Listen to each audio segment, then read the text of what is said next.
വനിതാ commission chairperson P Sathidevi തത്സമയം ചേരുകയാണ്. ബഹുമാനപ്പെട്ട ചെയർപേഴ്സൺ ഉൾപ്പെടെ ആളുകൾക്ക് കേട്ടാൽ ഞെട്ടലുണ്ടാക്കുന്ന, ഇപ്പോഴും കേരളം ഇങ്ങനെയൊക്കെ ചിന്തിക്കുന്നുണ്ടോ എന്ന് അത്ഭുതപ്പെട്ടു പോകുന്ന വാർത്തയാണ് അങ്കമാലിയിൽ നിന്ന് വരുന്നത്. എന്താണ് അങ്ങേക്ക് മാമിന് പറയാനുള്ളത്? വാർത്ത കേട്ടറിഞ്ഞിട്ടില്ല. പക്ഷെ പെൺകുഞ്ഞ് ജനിച്ചതിന്റെ പേരിൽ പെൺകുഞ്ഞിനെ പ്രസവിച്ചിട്ടുള്ള അമ്മയെ പീഡിപ്പിച്ചു എന്നുള്ളതാണ് ഇപ്പോൾ പോലീസ് കേസെടുക്കാൻ ഇടയാക്കിയിട്ടുള്ള സംഭവം എന്നാണ് ഞാൻ മനസ്സിലാക്കുന്നത്. തീർച്ചയായിട്ടും ഇത് ഒരു ശാസ്ത്രബോധമുള്ള ഒരു സമൂഹത്തിൽ ഒരിക്കലും അംഗീകരിക്കാൻ പറ്റാത്ത കാര്യമാണ്. ഇത്രയും തെറ്റായിട്ടുള്ള ധാരണകൾ നമ്മുടെ കേരളീയ സമൂഹത്തിൽ ഇന്നും നിലനിൽക്കുന്നു എന്നുള്ളത് വളരെയധികം അത്ഭുതപ്പെടുത്തുന്നു. വളരെ ഗൗരവത്തോടുകൂടി കേരളീയ സമൂഹം ചിന്തിക്കേണ്ടതാണ്, ചർച്ച ചെയ്യേണ്ടതാണ്. കുട്ടി ആണോ പെണ്ണോ ആവുന്നത് ഏതടിസ്ഥാനത്തിലാണ് എന്നുള്ളതിനെ കുറിച്ച് പോലും ധാരണയില്ലാത്ത ആളുകൾ ഇന്നും കേരളത്തിൽ ജീവിക്കുന്നു എന്നുള്ളതാണ് അത്ഭുതപ്പെടുത്തുന്ന കാര്യം. കുട്ടി ആണോ പെണ്ണോ ആവട്ടെ, എന്തായാലും അതിന്റെ പേരിൽ അമ്മയെ ക്രൂശിക്കുക എന്ന് പറഞ്ഞു കഴിഞ്ഞാൽ അങ്ങേയറ്റം ശിക്ഷാർഹമായിട്ടുള്ള കുറ്റം തന്നെയാണ്. ഇത് ഗൗരവത്തോടുകൂടി പോലീസ് ഏറ്റെടുത്തു, പോലീസ് FIR ഇട്ടു എന്നാണ് മനസ്സിലാക്കുന്നത്.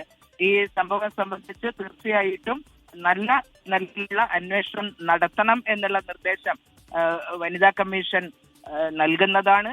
ഇത് വളരെ ഗൗരവത്തോടുകൂടി ഈ വിഷയത്തെ കൈകാര്യം ചെയ്യാൻ കഴിയേണ്ടതായിട്ടുണ്ട്. നമ്മുടെ കേരളത്തിൽ വളരെ കാലം മുമ്പാണ് ഈ പെൺകുഞ്ഞുങ്ങളോടുള്ള വിവേചനം നിലനിന്നിട്ടുള്ള ഒരു സാഹചര്യം ഉണ്ടായിരുന്നത്. അതൊക്കെ മാറി എന്നുള്ള പ്രതീക്ഷയിലാണ് നമ്മളൊക്കെ കഴിയുന്നത്. പക്ഷെ ഇന്നും പെൺകുഞ്ഞുങ്ങളെ ഒരു രണ്ടാം തരം പൗരന്മാരായിട്ട് കാണുന്നു എന്നുള്ള ചിന്താഗതി നിലനിൽക്കുന്നു എന്നുള്ളതാണ് നമ്മൾ ചർച്ച ചെയ്യേണ്ടതായിട്ടുള്ള വിഷയം. കുട്ടികളുടെ എണ്ണം കുറക്കണം എന്നുള്ളത് സർക്കാർ തന്നെ മുന്നോട്ട് വെച്ചിട്ടുള്ള ഒരു നിർദ്ദേശമാണ്. ആ കുട്ടികളുടെ എണ്ണം ഓരോ കുടുംബത്തിനകത്തും ഇപ്പൊ കുട്ടികളുടെ എണ്ണം ഗണ്യമായിട്ട് കുറഞ്ഞിട്ടുണ്ട്. അത്തരം ഒരു പശ്ചാത്തലത്തിൽ ആൺകുഞ്ഞിനെയും പെൺകുഞ്ഞിനെയും ഏറ്റവും സന്തോഷത്തോടുകൂടി സ്വാഗതം ചെയ്യാനുള്ളൊരു മാനസികാവസ്ഥ ഉണ്ടാവുന്നില്ലെങ്കിൽ, ഇപ്പോ സെക്സ് റേഷ്യോ അനുസരിച്ച് പെൺകുഞ്ഞുങ്ങളുടെ എണ്ണം മറ്റ് സംസ്ഥാനങ്ങളെ അപേക്ഷിച്ച് കൂടുതൽ നിലനിൽക്കുന്ന ഒരു സംസ്ഥാനമാണ് കേരളം.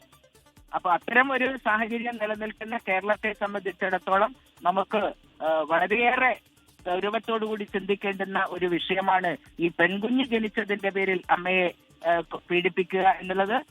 ഇത് പരാതി കൊടുത്തതിന്റെ അടിസ്ഥാനത്തിലായിരിക്കും പോലീസ് കേസെടുത്തിട്ടുണ്ടാവുക എന്നാണ് കരുതുന്നത്. ഏതായാലും വനിതാ കമ്മീഷൻ ഈ കാര്യം അറിഞ്ഞിട്ടുള്ള പശ്ചാത്തലത്തിൽ, വാർത്താമാധ്യമത്തിലൂടെ അറിഞ്ഞിട്ടുള്ള ഒരു സാഹചര്യത്തിൽ തീർച്ചയായിട്ടും ഇത് സംബന്ധിച്ച് പോലീസിനോട് റിപ്പോർട്ട് ആവശ്യപ്പെടും. എന്തായാലും മാം, ഈ വാർത്ത സത്യമാണ് എന്ന് മനസ്സിലായി കഴിഞ്ഞാൽ നിയമപരമായ നടപടികളുമായി വനിതാ കമ്മീഷൻ മുന്നോട്ട് പോകും എന്ന് നമുക്ക് പ്രതീക്ഷിക്കാമോ? നമ്മുടെ പ്രേക്ഷകരോട് അവരുടെ ഒരു സംശയമായിരിക്കും. തീർച്ചയായിട്ടും ഇത് സ്ത്രീകളോട് കാട്ടുന്ന ക്രൂരതയാണ്, പെൺകുഞ്ഞുങ്ങളോട് കാട്ടുന്ന വിവേചനപരമായിട്ടുള്ള സമീപനമാണ്. അത്തരത്തിലൊരു സാഹചര്യം ഉണ്ടായിട്ടുണ്ടെങ്കിൽ തീർച്ചയായിട്ടും ഇത് സംബന്ധിച്ച് ശക്തമായിട്ടുള്ള നിയമ നടപടികൾ സ്വീകരിക്കാൻ പോലീസിനോട് നിർദ്ദേശിക്കും. Okay, thank you ma'am. വനിതാ commission chairperson advocate P Sathidevi സംസാരിക്കുകയായിരുന്നു. പെൺകുഞ്ഞുങ്ങളോടുള്ള കുട്ടികളുള്ള വിവേചനമാണ് ഇതിലൂടെ കാണിച്ചത്. മാത്രമല്ല സ്ത്രീകളോടുള്ള അക്രമമാണ്. അതിന് കടുത്ത നടപടികൾ വനിതാ കമ്മീഷൻ്റെ ഭാഗത്തു നിന്നും ഉണ്ടാകുമെന്നാണ് വനിതാ കമ്മീഷൻ ചെയർപേഴ്സൺ പറയുന്നത്. എന്തായാലും കേരളം വളരെ ചർച്ച ചെയ്യേണ്ട ഒരു കാര്യമാണ്. നമുക്കൊരു ശാസ്ത്രബോധം വേണമെന്ന് എപ്പോഴും പറയാറുണ്ട്. ഒരു കുഞ്ഞ് ജനിക്കുമ്പോൾ ആണാകുന്നു പെണ്ണാകുന്നു എങ്ങനെയാണ് എന്ന് നമ്മൾ തീർച്ചയായിട്ടും അറിഞ്ഞിരിക്കേണ്ടതാണ്. അതറിയാത്ത വിവരദോഷികൾ ഇങ്ങനെയൊക്കെ ചെയ്യുന്നു എന്ന് മാത്രമല്ല സ്ത്രീകളോട് വലിയ ക്രൂരത കാണിക്കുന്നു എന്നുള്ളതും നമ്മുടെ ഉറക്കം കെടുത്തുന്നു, നമ്മളെ അലോസരപ്പെടുത്തുന്നു. കൂടുതൽ ചർച്ച ചെയ്യപ്പെടും ഈ വാർത്തയെന്നാണ് നമ്മുടെ പ്രതീക്ഷ. ഇത്തരം കാര്യങ്ങൾ മുളയിലെ നുള്ളാൻ കേരളീയ സമൂഹത്തിന് കഴിയട്ടെ എന്ന പ്രതീക്ഷ കൊണ്ടിട്ടുണ്ട്. ലോകത്തെവിടെയായാലും ഏത് സമയത്തും 24 വാർത്തകളും ഓഗ്മെന്റഡ് റിയാലിറ്റി പാക്കേജുകളും എക്സ്പ്ലെയിനറുകളും വിശദമായി കാണാൻ ഞങ്ങളുടെ YouTube ചാനൽ നിങ്ങൾക്ക് സബ്സ്ക്രൈബ് ചെയ്യാം.